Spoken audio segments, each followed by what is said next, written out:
জানো তো, বিকাল হতে না হতেই আমার দুই মেয়ের বায়না, কি টিফিন বানাচ্ছ আজকে মা?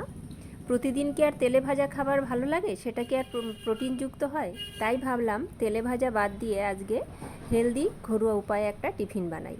2 কাপ চিড়ে নিলাম, তার সঙ্গে একটা কাঁচা আলু ডুমো ডুমো করে কেটে নিলাম। এটা আমি গ্রাইন্ডারের মধ্যে দিয়ে দিলাম। 2 চামচ টক দই, এটা দিয়ে ভালো করে গ্রাইন্ডার করে নিতে হবে। এটারটা কিন্তু একটু পাতলা পাতলাই করতে হবে, গোলা রুটির আকার যাতে হয়। এখানে আমি এই বাটির মধ্যে ঢেলে নিলাম। এবার এর মধ্যে আমি গাজর কুচি, টমেটো কুচি, কাঁচা লঙ্কা কুচি আর পেঁয়াজ কুচি এইগুলো দিয়ে লবণ, আর তার সঙ্গে দেব একটুখানি লঙ্কার গুঁড়ি, আর দেব কালা মির্চি পাউডার, একটু বাড়িতে বানানো মশলা দেব। তার সঙ্গে 2 চামচ চালের গুঁড়ো, যেহেতু খাস্তা হয়, মুচমুচে হয়, ওই জন্যে কিন্তু আমি 2 চামচ চালের গুঁড়ো দিলাম।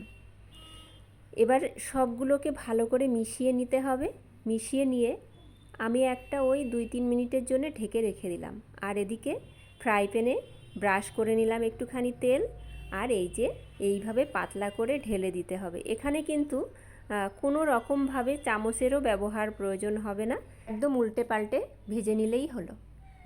কম তেলেই কিন্তু এটা হয়ে যাবে। এবার পরিবেশন করলাম, ওরা খেয়ে বলুক যে কেমন হয়েছে।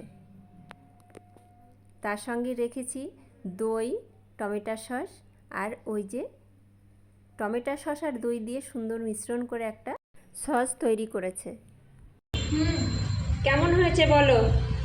অসাধারণ, মানে এত টেস্টি বানিয়েছো। এটা আলুর পরোটা তো না, বাট খাবারটা পেয়ে দুই মেয়ের তো প্রশংসায় পঞ্চমুখ।